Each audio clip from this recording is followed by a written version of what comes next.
गुरु चरण पर गुरु सभी को सादर जय गुरु। जय जिनेन्द्र वंदना खुश रहो। वंदना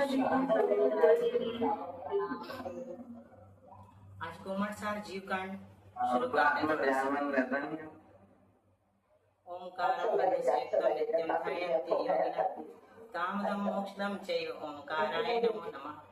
अविरल शब्द घनों का प्रक्षालित सकल भूतल मल कलंका मुनि विरूपासित तीर्थ सरस्वती हरतोन दुरितान् अज्ञानतिमिरान्धानां ज्ञानाञ्जन शलाकया चक्षुरुन्मीलितं येन तस्मै श्री गुरुवे नमः।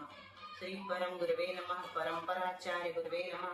सकल कलुष विध्वंसकं श्रेयसां परिवर्तकं धर्म संबंधकं भव्य जीवन प्रतिबोध कारकं शास्त्रं श्री कोमटसार जीव कांड नामधेयम् अस्य मूल ग्रंथ कर्तारः श्री सर्वज्ञ देवाः तदुत्तर ग्रंथ कर्तारः श्री गणधर देवाः प्रति गणधर देवास्तेषां वचोनुसार मासात् आचार्य श्री नेमिचंद्र सिद्धांत चक्रवर्ती देवैः विरचितम्। मंगलम भगवान वीरो मंगलम गौतमो गणी मंगलम कुंद कुंदात्यो जैन धर्मोस्तु मंगलम सर्वमंगल मांगल्यम सर्वकल्याणकारकम प्रधानम सर्वधर्माणां जैनम जयतु शासनम कोटिशतं द्वादश्चैव कोट्यो लक्षाण्यशीतिस्त्रधिकानि चैव पञ्चाशदष्टौ च सहस्रसंख्या वेतच्छ्रुतं पञ्चपदं नमामि अर्हन्तभासि यत्थं गणहरदेवीं गन्तियं सम्मं प्रणमामि भक्तियुक्तो सुदना नमो वहिं शिरसा इच्छामि वन्दे सुद्वत्ति कासक कोतसलोच्यो अंगम पैण्य पावड़ परियम सुत पणमान्य पुब्बुग चूलिया चैव सुत्तथै प्रथम कायम सयानिच्च कालम अंचेमि पूजेमि वंदामि नमस्सामि दुःख खौ कम खौ बोहिलाहो सुगैगमनं समायमनं जोण संपत्ति हो मध्यम नमो अरहंताणं नमो सिद्धाणं नमो आयज्ञानं नमो उपध्यायाणं नमो लोये सव्यसाहूनं श्रुत जगति पारगेभ्यः सुपरमत विभावना पटुमतिभ्यः सुचरित तपोनिधिभ्यो नमो गुरुभ्यो गुणगुरुभ्यः 36 गुण समज्ञे पंच विहाचार कर्ण संदर्शे शिष्यानुग्रह कुशले धम्माय सदा वंदे गुरु भक्ति संयमेन यतरन्ति संसार सायरं घोरं छिन्नन्ति अटकं जन्मन मरणं न पावन्ति ये नित्यं व्रतमन्त्रहोमे निरता ध्यानाग्निहोत्राकुला षट्कर्माभिरतास्तपोधनधना साधुक्रिया साधवा शील प्रावरणा गुण प्रहरणाश चंद्रार्कते चोदिका मोक्षद्वार कपाट पाटन भटा प्रणन्तु मां साधवा गुरुवः पान्तु नो नित्यं ज्ञानदर्शन नायकः चारित्रार्णव गंभीरा मोक्षमार्गोपदेशः इच्छामि वन्दे आर्यवत्ति कावसको कौतसालोचे सम्मनान समदंस समचारि जित्तणं पंचविहाचरणं आयर्यणं आयारादि सुज्ञानोपदेशणं उपध्यायणं तीरनुपानं रयाणं सबसाणं निश्चिकालम् अंचेमि पूजेमि वन्दामि नमस्सामि दुःखकौ कमकौ वहिला सुगैगमनं समाहिमणं जन्म संपत्ति ओम मध्यम सिद्धं शुद्धं पणमीय जिनिन्दवर्णेमि चन्दमकलङ्कं गुणरेण भूषणोदयं जीवस्य परुगणं वोच्छम्। संत शिरोमणि आचार्य गुरुश्री विद्यासागर जी महाराज की जय। आचार्य गुरुश्री समय सागर जी महाराज की जय। आचार्य गुरुश्री प्रज्ञा सागर जी महाराज की जय। 3 कम 9 करोड़मणि महाराज की जय। द्वादशांग जनवाणी माता की जय। संपूर्ण आरिका माता जी की जय। पूज्य गुरुमती दृढ़मती आदि सभी बड़ी माता जी की जय। आरिका श्री एक्सपर्ट चिंतनमती माता जी की जय। माता जी की जय। आचार्य गुरुमत प्रज्ञा सागर जी महामुनिराज की जय। अपन ने संयम मारना, कौन सी मारना पड़ना? दर्शन मारना पड़ना। हाँ संयम पूरी कर ली। नहीं संयम पूरी कर ली थी, दर्शन में आ गए थे। हाँ उस समय मेरे पास पीडीएफ खुली नहीं थी, इसलिए इसको डाउनलोड नहीं किया था, रोक दिया था, फिर करके तो रख दिया था। चलो गाथा नंबर 482 दर्शन मारना शुरू हो रही है अपनी, है ना? जी जं सामन्नं गहनं भावानं नेव कट्टुमायारम् अविशेषदून अट्ठे दर्शनमिति भण्णदे समये। बोलिए। जं सामन्नं गहनं भावानम् एव कर्तुमायाणम् अविशेषितून अड्ढे दर्शनमिति बन्नदे समय।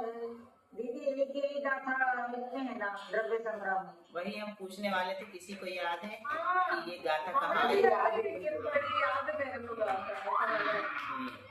हमको द्रव्य संग्राम पूरा याद है। बहुत अच्छा, हमें भी याद है। बहुत बढ़िया। स्तुपदीप द्रव्य संग्रह दोनों याद है।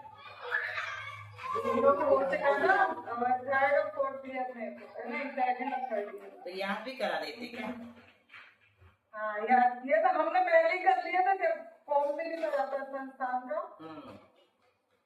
नहीं तो सबको याद करवाते हैं क्या? ग्रंथ याद होना ही चाहिए, ऐसा मुझे लगता है। नहीं, मेरा प्रश्न ये नहीं, मेरा प्रश्न ये है कि सबको याद करवाते हैं क्या गाथाएं? हाँ इधर का दीदी ग्रुप में पढ़ते हैं सब लोग, तो रोज रोज गाथाएं पढ़ते ही दीदी ने सब लोग कर तो याद, और काम में चालू कर दी लोग ने देख तो गाथाएं याद। बढ़िया। तो क्या कह रहे हैं? जब सामन्नम ग्रहणम गहनम भावनम नेव कट्टुमायारम अविशेष गुण अट्ठे दर्शन विधि भन्नदे समय। भाव यानी होता है सामान्य विशेषात्मक पदार्थों का आकार, अर्थात भेद ग्रहण ना करके अविशेष गुण। जो सामान्यम ग्रहणम, जो सामान्य ग्रहण अर्थात स्वरूप मात्र का अवभाषण है, उसे भण्णदे समय दंशनम, उसे परमागम में दर्शन कहते हैं। ये द्रव्य संग्रह की गाथा है तो सबको पता है। सामान्य अवलोकन का नाम दर्शन है, यानी आत्मोन्मुखी जिस समय जीव होता है उस समय उसको सामान्य अवलोकन होता है। सामान्य विशेषात्मक पदार्थ के विशेष पदार्थ कैसा है? सूत्र आया है सामान्य विशेषात्मक तदर्थो विषय। तो पदार्थ जो है वो सामान्य विशेषात्मक है। ऐसे सामान्य विशेषात्मक पदार्थ के भेद को ग्रहण ना करके जो सामान्य ग्रहण मतलब स्वरूप मात्र का अवभाषण करता है, सिर्फ स्वरूप मात्र का अवभाषण, उसे दर्शन कहते हैं। यह दर्शन कैसा होता है? जाति, क्रिया, गुण, प्रकार आदि विशेष न करके, यानी भेद न करके स्वयं का और अन्य का सामान्य ग्रहण करता है। भावाणं सामन्न विशेष्यान् स्वरूपमेत्तं जं वर्णनहीन गहनं जीवेन यदंसनं होति। आगे करना पड़ेगा दीदी। अच्छा, बहुत अच्छा याद दिलाया। हाँ जी। बोलिए पारुल। भावानं सामन्न विशेष्यान् स्वरूपमेत्तं जं वर्णनहीन गहनं जीवेन यदंसनं होति। दूसरी लाइन का पहला शब्द फिर से बोलो। दूसरी लाइन का पहला।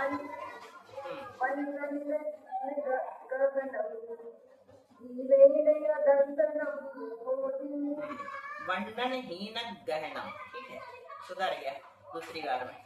सामान्य विशेषात्मक जो पदार्थ कहे हैं उनका विकल्प रहित स्वरूप में तम, स्वरूप मात्र जैसा है वैसा जीव के द्वारा स्वपर सत्ता का अवभाषण दर्शन है।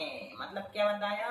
पदार्थ सामान्य विशेषात्मक होते हैं, ऐसे पदार्थों का स्वरूप मात्र भेद रहित निर्विकल्प ग्रहण करना, विकल्प नहीं होता वहां पर, उसको दर्शन कहते हैं।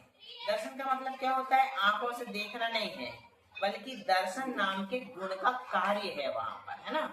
तो ज्ञान और दर्शन में समानता अगर हम देखेंगे तो ज्ञान जैसे सामान्य विशेषात्मक पदार्थों को जानता है ना। ज्ञान किसको जानता है? सामान्य विशेषात्मक पदार्थ को जानता है। लेकिन वैसे ही दर्शन भी सामान्य विशेषात्मक पदार्थ को भी जानता है। ये समानता हो गई। ज्ञान किसको जानता है? सामान्य विशेषात्मक पदार्थ को जानता है। वैसे ही दर्शन भी सामान्य विशेषात्मक पदार्थ को ही जानता है। जैसे जैसा ज्ञान स्वपर प्रकाशक है वैसे ही दर्शन भी स्वपर प्रकाशक है, लेकिन अंतर क्या है? ज्ञान विकल्पात्मक होता है और दर्शन निर्विकल्प होता है। ठीक है, दर्शन किसे कहते हैं? 3 प्रकार के साधन हम लोगों ने देखे। कौन कौन से 3 साधन? कर्तृ साधन, करण साधन और भाव साधन। कर्तृ साधन किसे कहते हैं? जो देखता है, सीधा बोलेंगे हम, वो कर्ता हो गया, है ना। जो देखता है वो कर्ता। और करण साधन जब बनाते हैं तो कहते हैं जिसके द्वारा देखा जाता है, वो करण साधन कहलाता है। और भाव साधन किसे कहते हैं? देखना मात्र, मतलब क्रिया, बस वहां पकड़ते हैं। दर्शन के कितने प्रकार हैं? 4। चक्षु दर्शन, अचक्षु दर्शन, अवधि दर्शन और केवल दर्शन। तो 3 दर्शन कैसे हैं? छायोपशमिक है ना, और एक क्षयिक है। तो क्षयोपशम किसे कहते हैं? वर्तमान कालीन सर्वघाती स्पर्धकों का उदयाभावी क्षय और भविष्य में उदय में आने योग्य सर्वघाती स्पर्धकों का सर्वस्थारूप उपशम और वर्तमान कालीन देशघाती स्पर्धकों का उदय। इन 3 रूप की कर्म की जो अवस्था होती है उसको क्षयोपशम कहते हैं। अब कोई पूछ सकता है कि उदयाभावी क्षय किसे कहते हैं?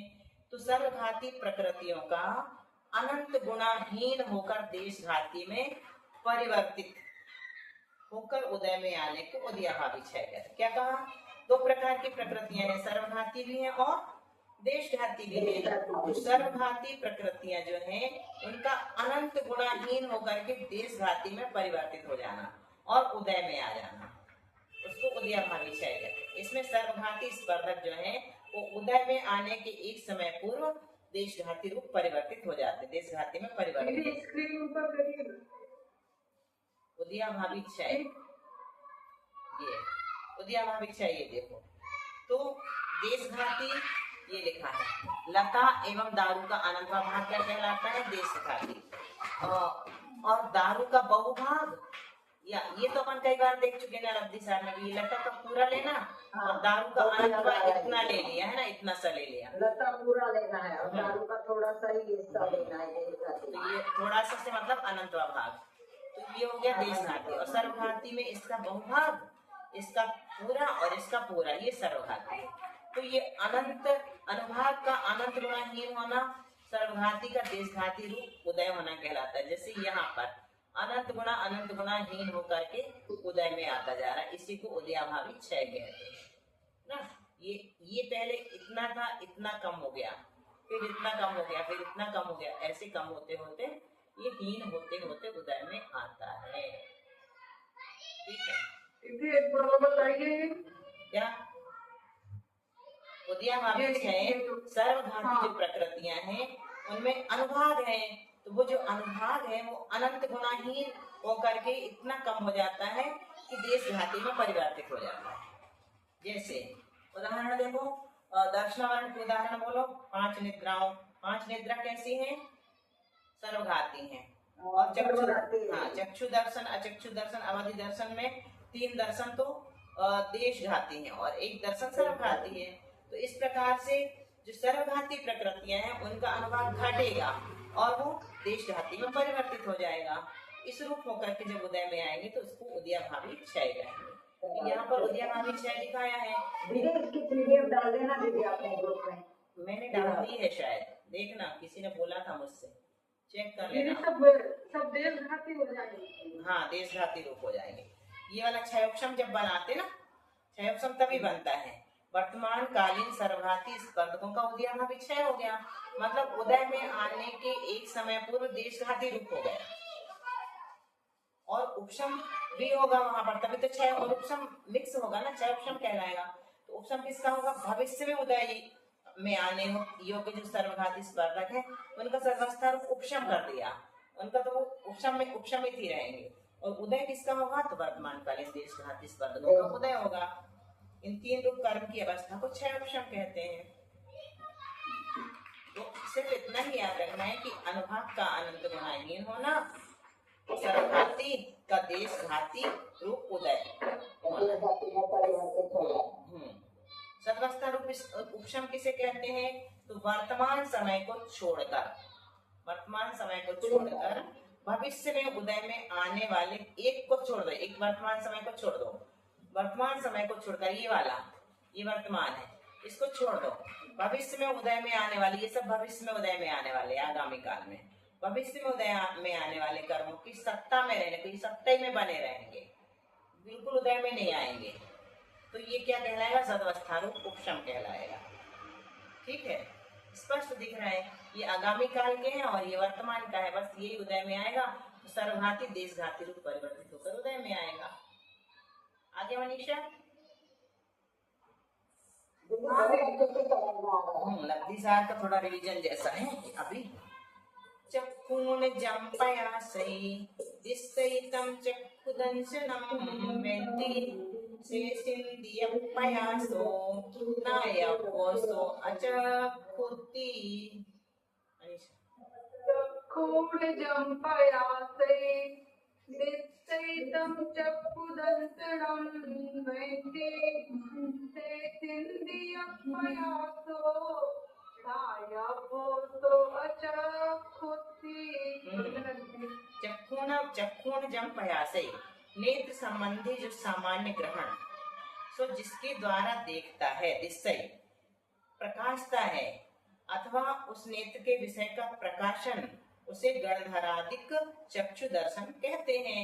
नेत्र संबंधी जो सामान्य ग्रहण होता है, सो जिसके द्वारा देखता है, प्रकाशता है, अथवा उस नेत्र के विषय का प्रकाशन, उसे गणधरादिक चक्षु दर्शन कहते हैं। पुनश्च नेत्र बिना चार इंद्रिय और मन के विषय का, नेत्र को छोड़ दो, नेत्र के बिना चार इंद्रिय मन के विषय का जो प्रकाशन वह अचक्षु दर्शन है, ऐसा जानना।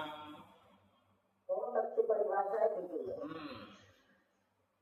चक्षु दर्शन किसे कहा? डाला है दीदी आपने? हाँ बोला ना मैंने, फिर से चेक कर लेना आप लोग। चक्षु जब अपना शुरू हुआ था ना, ये वाला पार्ट तब डाला था, फिर भी देख लेना, बता देना। चक्षु दर्शन किसे कहा? चक्षु इंद्रिय के विषय का प्रकाशन, अवभाषण, चक्षु इंद्रिय संबंधी सामान्य ग्रहण। और अचक्षु दर्शन किसे कहा? शेष चार इंद्रिय और मन के विषय का प्रकाशन, यानी शेष चार इंद्रिय और मन संबंधी सामान्य ग्रहण। सामान्य ग्रहण जरूर लगाना दर्शन में। ठीक है, अब कौन है? चंदन वाला जी पढ़ेंगे। परमाणु आदियानीं अंतिम खंडन्ति मुक्तिदावाहिं तम ओहि दंशनं पुंजं पश्यैताय पच्चखम्। परमाणु आदियायिन अंतिम खंडन्ति मुक्तिदावाहिं तम ओहि दंशनं पुंजं पश्यैताय पच्चखम्।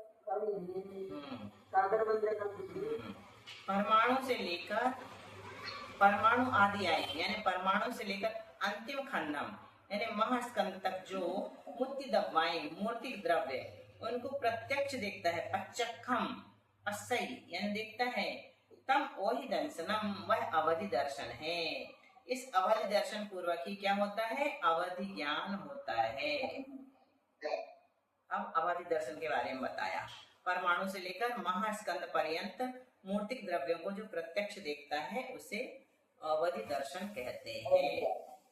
महास्कंद किसे कहते हैं? बोलो पारू। लोक को नहीं, नहीं, लोक को नहीं कहते। और किसी को पता है? विश्व को कहते हैं क्या दीदी? नहीं, उसको तो विश्व ही कहते हैं। महास्कंद कैसे बनता है? दीदी सुदर्शन मेरे को कहते हैं। नहीं, अकेले सुदर्शन मेरू को नहीं कहेंगे। अकेले सुदर्शन मेरू को कहेंगे तो फिर तो पूरे स्कंद छूट जाएंगे। यानी पूरे तीन लोग को तो कहते हैं, लेकिन तीन लोग भी लोक ही कहलाता है एक तरह से। तीन लोक में क्या लेना चाहिए? वैसे तो ऐसे भी पहले कहा जाता था, लेकिन अभी हमने जैनेन्द्र सिद्धांत को उसमें ये पढ़ा था कि जैसे सुमेरु पर्वत है, सुमेरु पर्वत के अलावा ऐसे कितने सारे पर्वत आदि है ना, द्वीप समुद्र में ढेर सारे असंख्यात पर्वत आदि हैं। तो उन सब पर्वतों के बीच में भी परमाणु ठसाठस भरे हुए हैं। कोई भी एक भी स्थान ऐसा खाली नहीं है जहां पर औदारिक शरीर ना हो या परमाणु ना हो। तो एक भी प्रदेश खाली नहीं रहेगा 3 लोक में, तब उसको महास्कंद कह पाएंगे अपन। एक प्रदेश खाली हो गया तो अपन उसको स्कंद कैसे कहेंगे? वो तो 2 स्कंद हो गए ना, एक प्रदेश की साइड वाला है, एक प्रदेश की साइड वाला। सबसे बड़ा स्कंद है तो 3 लोग, लेकिन उसको ऐसे फिलअप करते हैं। कैसे? उसमें तो परमाणुओं से भरा हुआ, सारे पर्वतों के बीच भी और दीप आदि के बीच भी, और जीवों के औदारिक शरीर की अपेक्षा से भी लगाया जाता। सूक्ष्म जीव, बादर जीव ठसाठस भरे हुए हैं ना संपूर्ण लोक में, तो उस अपेक्षा से भी महास्कंद यानी मुझे भी जगह खाली नहीं होना है, प्रदेश भी खाली उसको नहीं होना है, महास्कंद तब कहते वो हैं। महास्कंद। हाँ, हाँ, तो अब वो जो खाली जगह को अपन जीवों के औदारिक शरीर से भी भरा हुआ मान सकते हैं और पुद्गल परमाणुओं से भी। ठीक है, चलिएगा। बोले तो दीदी फिर 3 लोग बोल रहे हैं ना, हाँ? जब महास्कंद। नहीं, 3 लोग कहने से नहीं होता काम। महास्कंद की परिभाषा ही आई है, आप पढ़ोगे ना जैन सिद्धांत कोश खोल के, तो महास्कंद डालोगे तभी परिभाषा मिलेगी। 3 लोग को महास्कंद नहीं कहते, उसको तो ऊर्ध्व लोक, मध्य लोक, अधो लोक कहते हैं। लेकिन 3 लोक के माध्यम से ही वो बनता है। 3 लोक में उसको अपने को बताना पड़ता है कि कैसे बना। ठसाठस एक प्रदेश का भी अवकाश नहीं मिला, काली जगह नहीं मिली, तो किससे नहीं मिली? परमाणुओं से, पुद्गल परमाणु, पुद्गल स्कंदों से, पौद्गलिक स्कंदों से अथवा जीव से, जीवों के औदारिक शरीर से। बहुबेह कौन पढ़ेगा और कौन है? सरोज भाभी। ठीक हो सकता है इसमें भी। हाँ, बहुबेह बहुपयारा उज्जोवा परिमियम मिखितम में लोगा लोग वितिमिरो जो केवल दंशन जो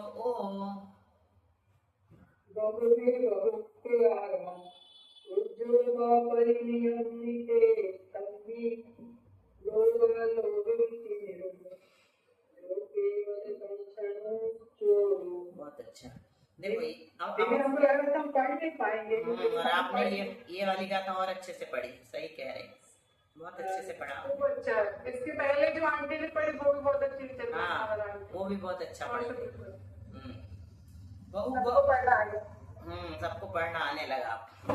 बहुत बड़ी बात है, ये मंत्र सीख गए आप लोग। आने लगा दीदी, पढ़ना आने लगा, आपने पढ़ना सिखा दिया, ये बोलना पड़ेगा। सबसे पहली बात, पहले 3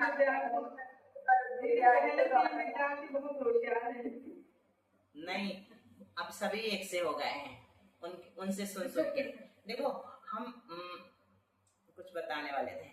हमने एक बार बताया था कि ये सारी गाथाएं मंत्र हैं, तो इसीलिए हमारी भावना ये रहती है कि मंत्र अगर हैं तो हम अकेले उच्चारण क्यों करें, सबको करना चाहिए ना। तो फिर अगर किसी का अशुद्ध होगा तो धीरे धीरे उनका भी शुद्ध हो जाएगा, प्रयास करेंगे तो। रसरी आवत जाहिते सिल पर पड़त निशान, तो जब कुएं में रस्सी आती जाती रहती तो उसमें भी निशान जब पड़ जाता तो हमारे मस्तिष्क में क्यों नहीं पड़ेगा? करत करत अभ्यास के जड़मति होत सुजान। तो इसीलिए आप लोगों को आ गया। आपने बहुत अच्छा किया, सबसे बुलवाते तो सब अच्छे हो गए। नहीं, सबका बहुत शुद्ध होने लगा, हो गया, होने लगा नहीं, हो गया। चंद्रमा, सूर्य और रत्नादिक संबंधी बहुभी बहुत भेदों से युक्त पयारा यानी प्रकार के उद्योत जगत में हैं। वे परिमित परियम्य यानी मर्यादा सहित क्षेत्र में ही, हितम में लोगा लोग वितिमिरो मर्यादा सहित क्षेत्र में ही अपना प्रकाश करने में समर्थ है, इसलिए उन प्रकाशों की उपमा देने योग्य नहीं। ऐसा समस्त लोक आलोक में क्या है? अंधकार रहित केवल प्रकाश रूप, केवल दर्शन जो, केवल दर्शन नामक उद्योत जानना। कितनी अच्छी परिभाषा की केवल दर्शन की। अनेकों भेद सहित, अनेकों भेद सहित अनेक प्रकार के उद्योतक जो सूर्य आदि हैं, ये परिमित क्षेत्र में ही प्रकाश करते हैं। अनेक भेद हैं इनके, है ना। सूर्य तत्व सूत्र पढ़े हैं ना अपन, सूर्य चंद्र नक्षत्र तारका आदि सारे, तो अनेकों भेद सहित। हाँ,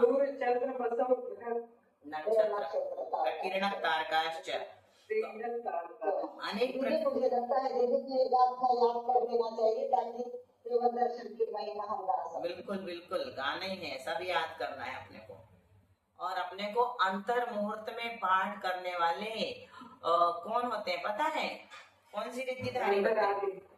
अंतर मुहूर्त में पूरे द्वादशारी का पाठ कर लेते हैं वो, वचन बल रिद्धि के धारी। हाँ वचन बल।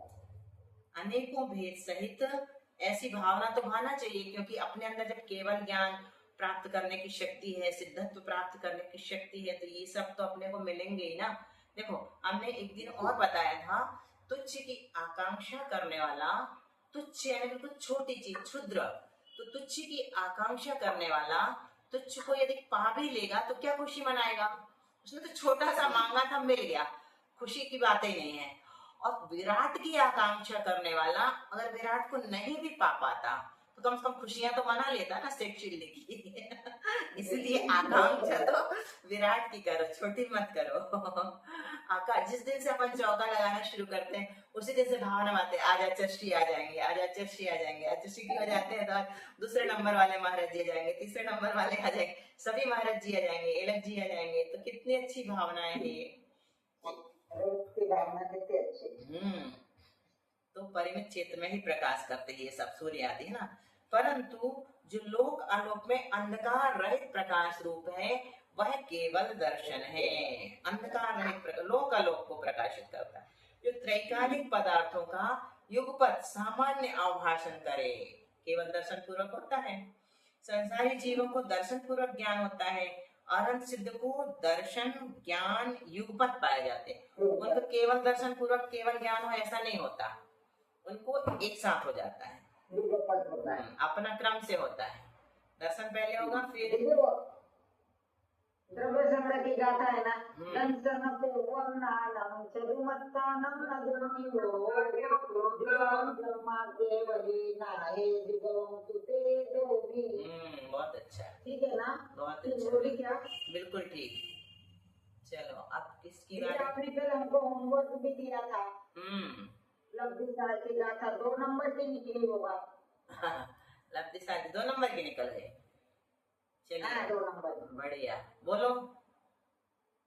आपने बताया था कि 1 से 5 के बीच में। हाँ मेरे को 2 या 3 का डाउट था। हमने देखा अपनी किताब में, आपने बहुत अच्छे से समझाई हुई भी है वो, और उसको निशान भी लगवाया था याद करना, तो शायद मैंने उससे समय याद करी होगी जो कल देखते ही याद भी हो गई। सुनाइए। उस समय आपने याद करवाई थी, इसका मतलब चतुर्गति मिच्छो सन्नी पुन्नो गब्बज विशुद्ध सागारो पडमो सम्मं गे नदी पडमो सम्मं गे नदी पंच परमलद्दी चरी मम्मी। बहुत ठीक है ना सुंदर, दीदी? बहुत सुंदर, तालियां दीजिए अच्छे के लिए। बहुत बढ़िया आंटी, बहुत बढ़िया। कल फिर से सुनाना आप, कल फिर से सुनाना आप, सबको याद करना है तो आप बोलेंगे तो सबको याद हो जाएगा। अभी इतना होगा सबको, चतुर्गति मिच्छो सन्नी, इतना तो सबको हो गया है ना। गब्बज विशुद्ध सागारो, ये भी हो गया। क्या बोला आपने? आप चतुर्गति मिच्छो सन्नी तो बोलते थे, गब्बज विशुद्ध सागारो, और फिर पड़मो सम्मम के नदी, ये भी सरल है। फिर पंचम परम लब्धि चरी मम्मी। तो ये जो है ना, पहली लाइन से अपने को मेन प्रयोजन है कि कौन कौन सी पात्रता जरूरी है अनिवृत्ति करना, पंचम लब्धि प्राप्त करने के लिए। इसलिए पहली तो कम से कम सबको याद होना चाहिए, और दूसरी लाइन विजय जी को याद होना चाहिए। चलिए शशि जी पढ़ेंगे, शशि जी पढ़ेंगे अब। हाँ, जोगे चौरखाणम पंचखाणम चखीन चरिमाणम चक्षुण मोहि केवल परिमाणम तान नाणंच। जोगे चौरखाणम पंचखाणम चरिमाणम चक्षुण मोहि केवल परिमाणम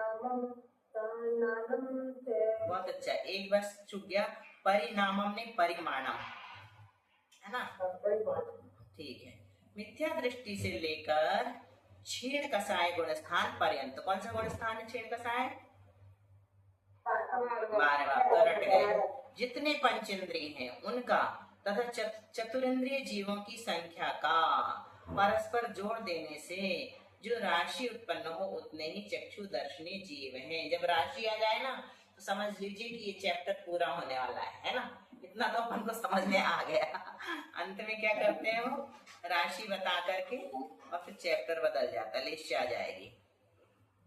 तो क्या बताया, मिथ्या दृष्टि से लेकर कोई कुछ कह रहा? 4 इंद्रिय क्यों लेकर 4 इंद्रिय? बता रहे ना, वो चक्षु दर्शन लगा रहे ना अपन, इसलिए चक्षु दर्शन किसको होगा? चतुरिंद्रिय को। तो मिथ्या दृष्टि से लेकर 12वें गुणस्थान तक जितने पंचेंद्रिय उनको लेना और चतुरिंद्रिय जीवों की संख्या उसमें जोड़ देना। जो राशि उत्पन्न हो उतने ही चक्षु दर्शन जीव है। 4 इंद्रिय से चक्षु दर्शन शुरू होता है, उसके पहले अचक्षु दर्शन होता है। और अवधि ज्ञानी तथा केवल ज्ञानी जीवों का जितना प्रमाण है उतना ही क्रम से अवधि दर्शनी और केवल दर्शन वालों का जीवों का प्रमाण है। तो अवधि ज्ञानी जितने हैं उतने अवधि दर्शनी हैं और केवल ज्ञानी जितने हैं उतने केवल दर्शनी हैं। अब बता रहे शक्ति रूप चक्षु दर्शन बताते हैं। चक्षु इंद्रिय पर्याप्ति की पूर्णता के अभाव में प्रकट रूप चक्षु दर्शन नहीं है, क्षयोक्षम रूप चक्षु दर्शन प्रकट है। इसको शक्ति रूप चक्षु दर्शन। स्वामी कौन है इसका? चतुरिंद्रिय अपर्याप्त। चतुरिंद्रिय जो अपर्याप्त है, जिसकी अभी आंखें ही नहीं बनी है, वो क्या, उसका क्या होगा? चक्षु इंद्रिय पर्याप्ति की पूर्णता अभी नहीं हुई है, तो प्रकट रूप से चक्षु दर्शन तो उसको नहीं होता, लेकिन चक्षु क्षयोक्षम रूप चक्षु दर्शन उसके है। तो ये किसके हो जाएगा? चतुरिंद्रिय अपर्याप्त के और पंचेंद्रिय अपर्याप्त के, दोनों के। ये दोनों इसके स्वामी हैं। इसके चक्षु इंद्रिय पर्याप्ति, मतलब इंद्रिय पर्याप्ति में कौन सी इंद्रिय लेना? चक्षु इंद्रिय पर्याप्ति की पूर्णता का अभाव है अभी। किसके? 4 इंद्रिय जीव के भी और पंचेंद्रिय पर्याप्त के भी। 4 इंद्रिय पर्याप्त के और पंचेंद्रिय पर्याप्त के, दोनों के किसका अभाव है? चक्षु इंद्रिय पर्याप्ति की पूर्णता का अभाव है। इस कारण से प्रकट रूप चक्षु दर्शन उनको नहीं होता। तो किस रूप होता है? क्षयोक्षम रूप और चक्षु दर्शन प्रकट है। गुणस्थान कौन सा है? पहला दूसरा है ना? जानने की अपेक्षा से दूसरा भी बन जाएगा। और संख्या कितनी है इनकी? तो जगत प्रतर बटे प्रत्रांगुल बटे असंख्यात। चलो बताओ कितने मिनट बचे? 5 मिनट। मनीषा, जगत प्रतर किसे कहते हैं? मैं बताऊं दीदी? हाँ बता दो। वो 7 राज्य प्रमाण लंबी जगत श्रेणी गुना जगत श्रेणी। बस इतना ही बोलना, बहुत सही, बिल्कुल सही। 7 राज्यों में तुम सही जा रही थी मनीषा, लेकिन उसको कहते हैं अपन जगत श्रेणी। जगत श्रेणी इंटू जगत श्रेणी इज इक्वल टू जगत प्रतर। चलो अब तुम बताओ प्रत्रांगुल किसे कहते हैं? बोलो पारुल।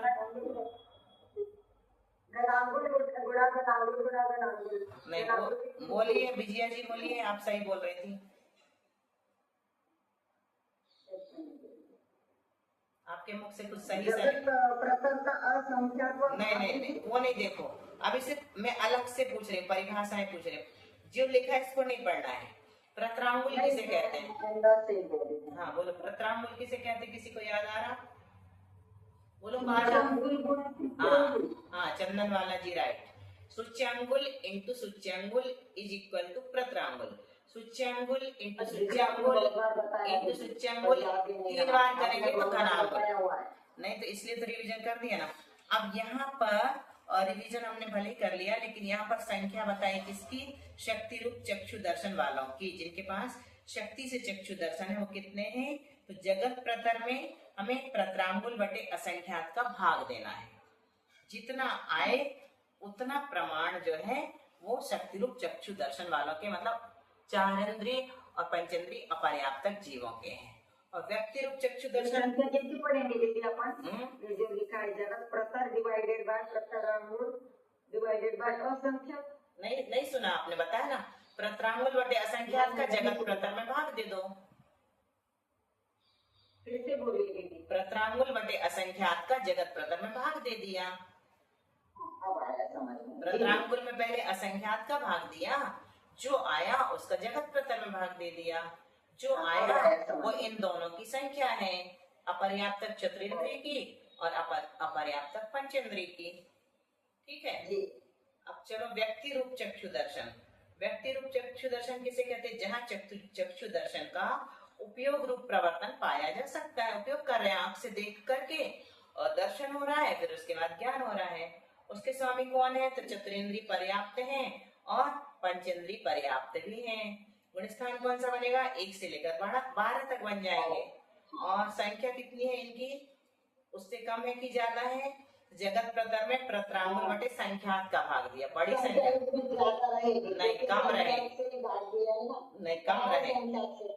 हाँ ठीक है, कम बड़ी ये प्रत्रांगुल बटे संख्यात जो है ये कैसी संख्या आएगी? बड़ी आएगी। संख्यात का भाग दिया ना प्रत्रांगुल में, तो बड़ी संख्या का अपन जगत प्रतर में भाग देंगे तो कितना आएगा? छोटी आएगी। तो छोटी हो गई, कम हो गई ये लोग। हाँ कम हो गया, गलत हो गई मैं। जी दीदी बिल्कुल सही। अवधि दर्शनी केवल दर्शनी। अवधि ज्ञानी के समान अवधि दर्शनी है। जितने अवधि ज्ञानी उतने अवधि दर्शनी है। तो कितने? पल्ले बटे असंख्यात। गुण स्थान कितने होते हैं अवधि दर्शन वालों के? 4 से 12। जितने अवधि ज्ञानी है उतने ही तो है अवधि दर्शन। को नहीं देंगे, वो अवधि को नहीं देंगे, इसलिए 4 से 12, नहीं तो फिर तो 1 से भी हो जाता। नहीं, इसमें भेद नहीं करते कुअवधि सुअवधि का। केवल दर्शनी केवल ज्ञानी के समान है। अनंत सिद्ध धन अरहंत। अनंत कितने हैं? सिद्ध में अरहंत को जोड़ दो तो ये सब केवल ज्ञानी केवल दर्शनी कहलाएंगे। गुण स्थान कितने? 13, 14। चलो टाइम हो गया। जिनवाणी स्तुति आप कर लो। जिन्वयनमो सवमीनं विषयसुविलेयनम् अमितबोधं जरमरणमायिहरणं खयकरणं सौवधूहाणम्। पीयूष है विषय सौख्य विरेचना है, पीतेषु शीघ्र मिटती चिरवेदना है। भाई जरा मरण रोग निवारती है, संजीवनी सुख करी जिन भारती है। द्वादशांग जिनवाणी माता की जय। 9 बार नमोकार मंत्र। सादर प्रणाम, सादर वंदना दीदी, सभी से सादर प्रणाम, सादर जय विनय।